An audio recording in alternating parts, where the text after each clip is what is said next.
Well, Colonel, good night.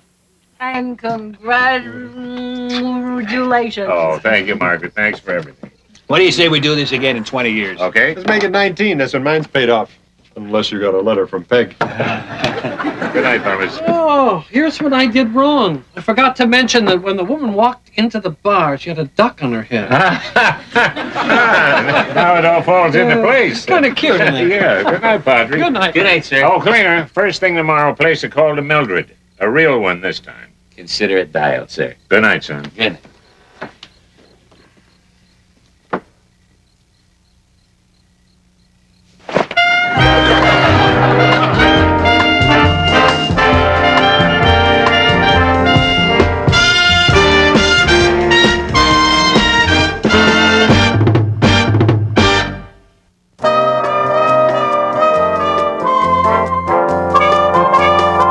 Sick and tired of Monica? Don't just sit there. We'll tell you what to do. A Times exclusive, The Secret Life of Suarez's Petition Circulator.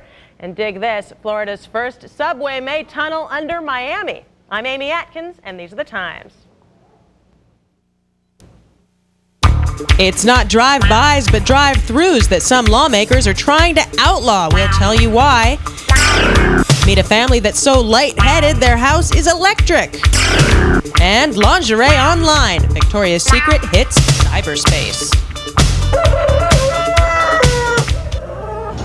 Topping the Times, it's wake-up time in America. So get off your couch, grab a pen, and get ready to do something really democratic. 4 days from now, the full House of Representatives will vote on whether to impeach our president. The polls overwhelmingly show most Americans do not want that to happen.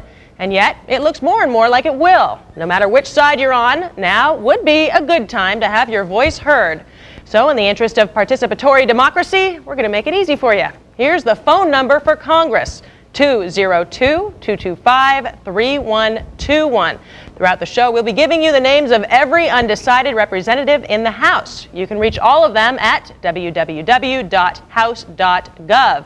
Remember, you do have a choice. You can do nothing, but then you can't complain if we're still talking about this next year and the markets crash and the Supreme Court comes to a halt, along with the Senate and the White House, and the world doesn't take us seriously, and we all have to listen to more bad Monica jokes.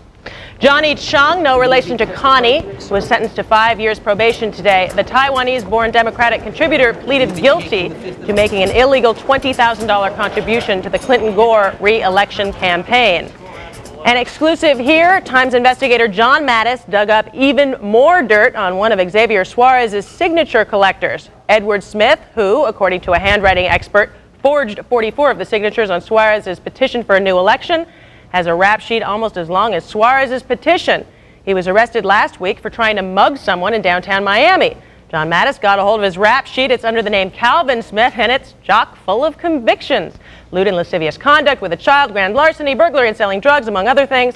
Mattis asked the election supervisor about the qualifications for a petition circulator. So a child molesting heroin dealer could actually be someone circulating petitions? Absolutely. There's no rules on who can circulate a petition, only on who can sign a petition. Comforting. Smith has lots of AKAs: Edward Smith, Edward J. Smith, Anthony Dwight Smith, Calvin Smith, Edward Jeffrey Smith, or even Edward Calvin Smith. Commissioners vote tomorrow on a major engineering work for Dade County, a new underwater tunnel for a subway. It's long, it goes deep. It's a tunnel from the Orange Bowl to the Port of Miami, all for just $250 million. A small part of a $4 billion 5-year highway project. The plan also includes a new rail line, carpool lanes, and a new passenger baggage check for Miami International Airport. The county will vote on the plan tomorrow. It encompasses using similar technology.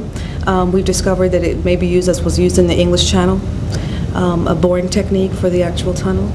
Boring, drilling, not boring in concept.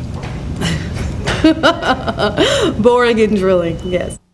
Good question. Tomorrow on the Times, find out who's paying for the tunnel and why there's already an investigation of the project.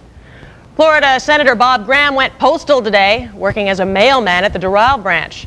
Graham likes to work real people jobs to show he's not just some remote politician who stages publicity stunts to get people to think he's just not some remote politician.